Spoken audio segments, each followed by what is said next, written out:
Hey folks, I'm Jesse from Penalty Box Woodshop, and today I'm going to show you how to make a tool that I use almost every day in my shop, a wooden mallet. Now even if you're a beginner with limited tools, I promise you can make one of these, so stay tuned.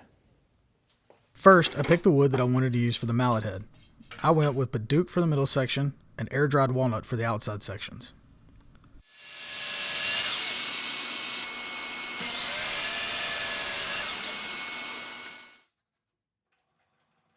After cutting the boards down to manageable lengths, I cut them to 2.5 inches wide on the table saw.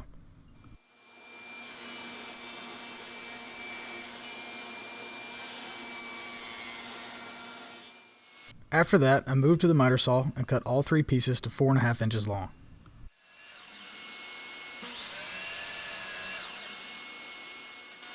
I then cut the centerpiece in half.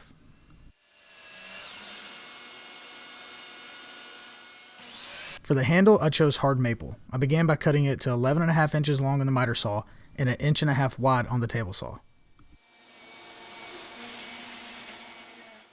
The thickness of the handle will be determined by the thickness of the wood that you are using for the middle section of the mallet. I used the middle section of the mallet head to set my fence to the correct distance from the blade, then I made the thickness cut on the handle.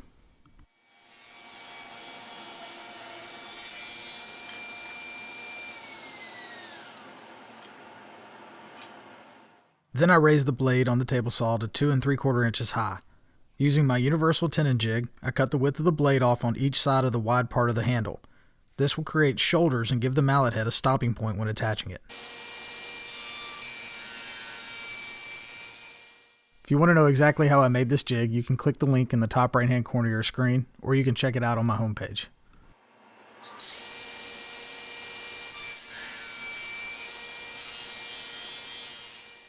After marking my center point, I lowered my blade about 1/8 of an inch and aligned my fence.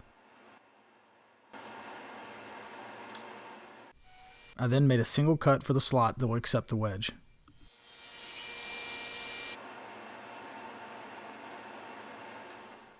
Now to the mallet head assembly. I marked the center of one of the outside pieces and aligned the slot of the handle with the center mark. I made a small line on one of the outside edges of the handle and then used my square to continue the line. After applying glue, I wiped it away from the line to reduce squeeze out and set a middle section in place, making sure that the edge is flush with the line. I then used 2 brad nails to hold it in place until it was clamped. Using the handle, I marked the line for the opposite side, applied glue, and attached the other middle section in the same manner, making sure that it's tight against the handle before nailing it.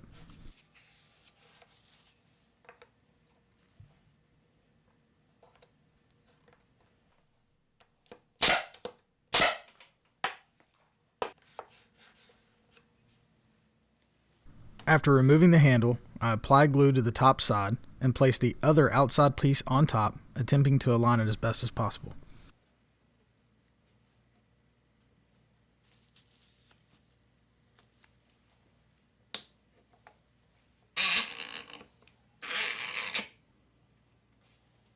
After clamping the pieces together, I wiped off any excess glue and used a drinking straw to get the squeeze out in the hard to reach areas.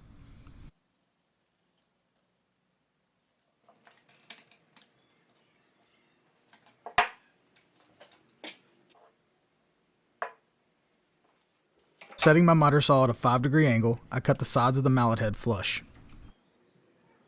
Because I enjoy my fingers and for safety reasons, I clamped the mallet head to the miter saw while making these cuts.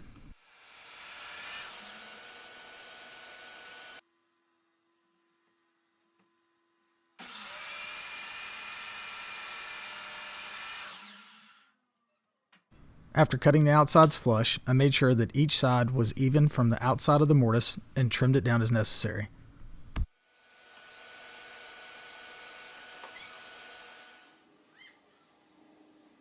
Using my belt sander attached to my workbench, I sanded all the sides until they were nice and even. I then moved to the router table and put a small chamfer on all sides of the mallet head.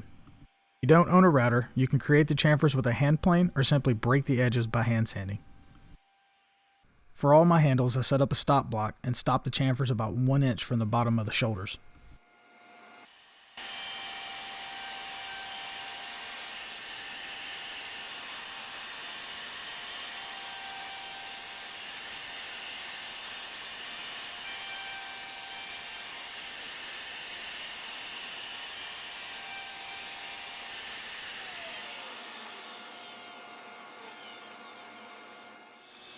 Using a cutoff from the same piece of wood I used for the center of the mallet head, I set the miter saw at a 3-degree angle and cut a wedge.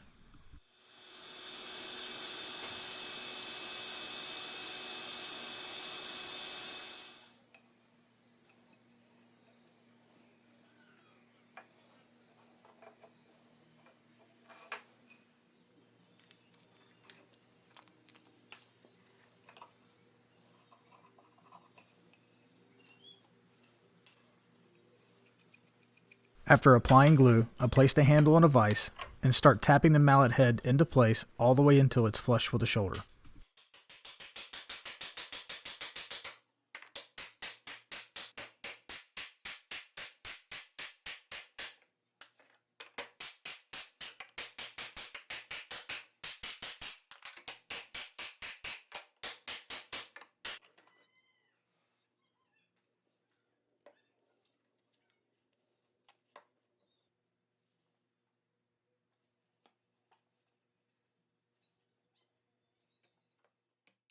Then I applied glue to the wedge and tapped it into place as well.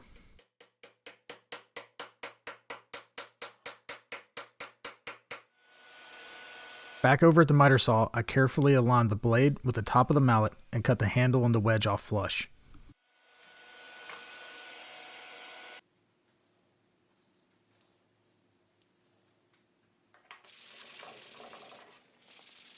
After hand sanding to final grit, I applied 3 coats of General Finishes Armor Seal to finish it off.